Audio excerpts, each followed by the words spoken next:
Please listen everyone kindly. Our Japanese University, Okayama University, has awarded Chief Minister Mamata Banerjee an honorary daily degree for her contribution to social development, women empowerment, and humanitarian work. Please listen to me, which highlights her international recognition. দয়া করে সবাই শুনবেন। জাপানের একটি বিশ্ববিদ্যালয়, Okayama বিশ্ববিদ্যালয়, মুখ্যমন্ত্রী মমতা ব্যানার্জিকে তার সামাজিক উন্নয়ন, নারীর ক্ষমতায়ন এবং মানবিক কাজের অবদানের জন্য সম্মানসূচক ডিগ্রি ডিলিট উপাধি প্রদান করেছেন, যা তার আন্তর্জাতিক স্বীকৃতিকে তুলে ধরে।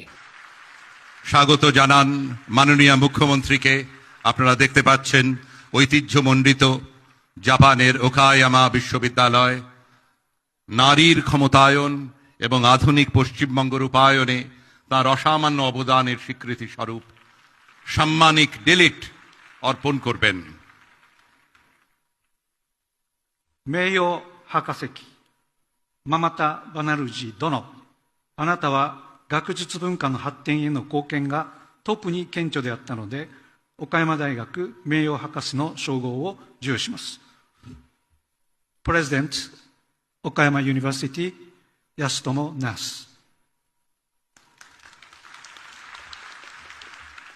A moment which will remain in our memory forever.